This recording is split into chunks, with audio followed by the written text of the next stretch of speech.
کہ ہم ایک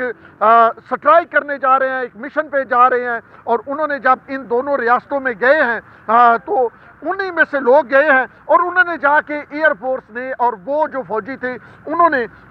روس یہ کہتا ہے کہ فوجی تنصیبات اور ایئرپورٹس کو نشانہ بنایا جو ہمارے مخالف کام کر رہے تھے۔ اب دوسری جانب امریکہ بہادر ایکٹیو ہے، 85-100 اہلکاروں کو امریکہ نے جو کہا ہے کہ وہ جناب آپ تیار رہے۔ بیسیکلی طور پہ برطانیہ، فرانس اور جرمنی جو ہیں وہ بڑے ایکٹیو ہیں اس تمام معاملے میں، اور بیانات بھی سامنے آ رہے ہیں۔ جرمن چانسلر کا آیا ہے، برطانوی وزیر اعظم، برطانوی وزیر خارجہ، اس کے ساتھ امریکہ تو کھل کھلا کے بیان آپ کے سامنے ہے۔ تو اب روس کیا کہتا ہے؟ روس یہ کہتا ہے کہ جب آپ ان لوگوں کو، جب یہاں پہ یورپی یونین نیٹو گھس کے ہمارے ارد گرد گھیرا تنگ کرنا چاہتی ہے، یعنی روس کا یہ کہنا ہے کہ یہ کبھی بھی یوکرائن ایک آزاد ریاست نہیں تھی، اور جو یورپی یونین اس میں انٹرسٹ لے رہا ہے اس کی صرف ایک وجہ ہے کہ وہ روس کو گھیرنا چاہتا ہے، وہاں پہ اپنے اڈے بنانا چاہتا ہے۔ امریکہ روس کو گھیرنا چاہتا ہے، تو روس یہ نہیں چاہے گا کہ یورپی یونین کا جو ہے وہ حصہ یوکرائن بنے۔ اب جناب علی، یورپی یونین جو ہے وہ اپنے طور پہ تمام اقدامات اٹھائے ہوئے ہے، اور نیٹو کی فوجوں کو بھی کہا گیا ہے کہ وہ بھی تیار ہو جائیں۔ بیسیکلی روس پہ جو ہے مختلف قسم کی پابندیاں لگانے کی سوچا جا رہا ہے تاکہ وہ پابندیاں لگا کے روس کو مجبور کیا جا سکے کہ وہ پیچھے ہٹے۔ اب جو دو مشرقی یوکرین کی جو دو ریاستیں میں نے آپ کو بتایا جو پیوٹن نے تسلیم کی، ڈونیسٹک اور لوہانسک، اب وہ صرف جو ان کا کنٹرول ہے وہ موجودہ محدود علاقے پر اکتفا نہیں کر رہی ہیں، بلکہ ان کا دعویٰ ہے کہ ان دونوں خطوں کے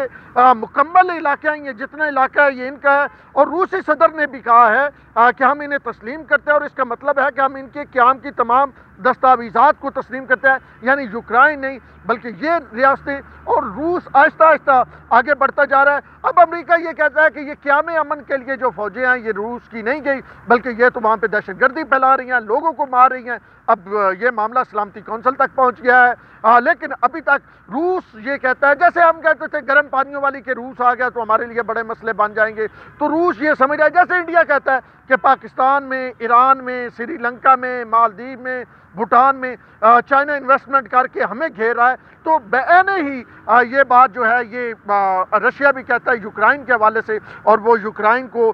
جو ہے 30 ممالک کے دفاعی اتحاد جو ہے نیٹو کا، وہ کہتا ہے جی کہ اس کا حصہ نہیں بنیں گے، ایک غیر جانبدار طور پہ رہیں گے۔ یہ جو ہے وہ بسا اوقات بات کی گئی، لیکن روس نے پہلے یہ کہا تھا کہ ہم کوئی حملہ نہیں کرنے جا رہے، ہم باقاعدہ طور پہ کچھ ڈرلیں کی تھی روس نے، تو ہم حملہ کرنے نہیں جا رہے، لیکن اب روس باقاعدہ طور پہ داخل ہو گیا ہے، اور دوسری جانب ایک بڑا تنازع کھڑا ہو گیا ہے۔ اب 5 انہوں نے کہا جی جہاز، ہیلی کاپٹر ایک ہم نے گرایا ہے، یوکرائنی جو ہے فوج نے کہا ہے، لیکن دوسری جانب اب یوکرائن کو یورپی یونین کی، یعنی اب یہ نیٹو کے سنگم پہ بیٹھا ہوا ہے نا، یہ ابھی تو اگر بات کریں تو یہ غیر جانبدار ہے، یہ شراکت دار ملک ہے، لیکن جلدی یہ یورپی یونین میں شامل ہو سکتا ہے۔ تو مسئلہ روس کو یہ ہے کہ اگر یوکرائن یورپی یونین میں شامل ہو جاتا ہے تو پھر روس جو ہے اس کے دروازے پہ 2000 کلومیٹر کی سرحد، یعنی میں آپ کو مثالاً بتاتا ہوں، جیسے ہمارا ہے ڈیوڈ لائن، اس کے ساتھ افغانستان کے ساتھ تو ہمارے لیے بڑا مسئلہ ہے، ہمیں اس کو قابو کرنا پڑتا ہے، کبھی کس سائڈ سے کبھی کس سائڈ سے حملہ ہو جاتا ہے، کبھی ہمارے سیکورٹی فورسز کے 5 لوگ شہید ہو رہے ہیں، 10 لوگ ہو رہے ہیں، 2 ہو رہے ہیں، تو وہ شرپسند جو ہے وہ تنازع کھڑے کیے رکھتے ہیں۔ تو بعین ہی بالکل اسی طرح جو روس کا یہ خیال ہے کہ یہ اگر میں یورپی یونین کو آسانی سے آنے دیتا ہوں، جو پہلے 2014 میں جو روس نواز حکومت ہے وہ جا چکی ہے، اور اس کے بعد ہی اب کرائمیا والی بات کریں تو کرائمیا بھی اس کے ساتھ جو ہے بالکل منسلک ہے۔ کرائمیا کو پہلے روس اپنے حصہ بنا چکا ہے، تو روس اب تھوڑے سے اپنے مسل شو کروا رہا ہے، پر پھیلائے جا رہا ہے، اور کوشش یہ کر رہا ہے کہ کوئی بھی موقع ایسا نہ دوں کہ یورپی یونین یا جو یو ایس ہے اس کو موقع ملے، نیٹو کی فوجیں آئیں، اور انہوں نے کہا ہم نے امن کے طور پہ بھیجی ہے۔ اب نیٹو وغیرہ کوشش میں آئے کہ فوجیں تو ہمیشہ نیٹو کی امن کے لیے ہوتی ہے نا، افغانستان ہو یا عراق ہو، تو وہ تو اپنی جس کے لیے بھی آئیں وہ کہتے ہیں ہماری فوجیں امن کے لیے، لیکن اب وہ کوشش کر رہے ہیں کہ روس کو کسی طرح باز رکھا جائے۔ لیکن روس نے پہلے یہ یقین دہانی کروائی تھی، جب 35,000 فوجی لے کے آیا تھا، جب 70,000 فوجی لے کے آیا تھا، جب 1 لاکھ فوجی لے کے آیا تھا، تب مغربی ممالکوں نے سیٹلائٹ کے ذریعے جو ہے وہ دیکھا تھا کہ جناب وہاں پہ جو ہتھیار ہیں وہاں پہ، تو روس نے کہا جی ہمارا کوئی ایسا جو ہے وہ ارادہ نہیں ہے، لیکن اب روس نے باقاعدہ طور پہ روس حملہ آور ہو گیا ہے۔ انڈین میڈیا جو ہے وہ بڑی روس کی جو ہے وہ مخالفت کر رہا ہے، وہ روس کے خلاف رپورٹنگ کر رہا ہے۔ اس کی حالانکہ انڈیا اور روس کے بڑے اچھے تعلقات تھے، اس کی ایک بڑی وجہ وزیر اعظم عمران خان کا دورہ تھا جو ابھی انہوں نے کیا۔ اس دورے پہ ہم ڈیٹیل میں، دورہ مکمل ہوا، اس پہ ڈیٹیل میں بات کریں گے، لیکن یہ میں نے وی لاگ اسپیسیفک یہاں تک کیا کہ روس اور جو ہے وہ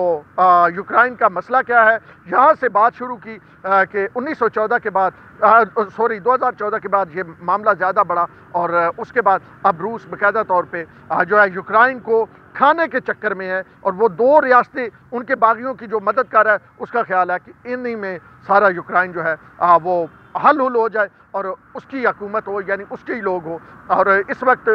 وہاں پہ روس جو ہے، کیونکہ وہ ریاست رہی ہے تو روس کی پینیٹریشن ضرور ہے، اور وہاں پہ روسی بولی جاتی ہے، سمجھی جاتی ہے، وہاں کی ثقافت، اقدار، وہ سارے روس والے ہی ہیں۔ بہرحال میں نے کہا کہ کچھ لوگ نہیں بلکہ اکثریت کو نہیں پتا تھا کہ یہ مسئلہ کیا ہے، روس کیوں، روس کی آپ یہ کہیں کہ یہ نیک پہ بیٹھنا ہے۔ اگر یہاں پہ آ کے نیٹو، امریکہ اور یورپی یونین بیٹھ جاتی ہے تو روس کی گردن کو وہ دبوچ لیں گے، تو یہ جو ہے وہ سینسٹیو نیک روس بھی نہیں دینا چاہتا، اور یہ ہے اصل کہانی کہ روس اور نیٹو کے درمیان مسئلہ کیا ہے اور یہ یوکرائن کا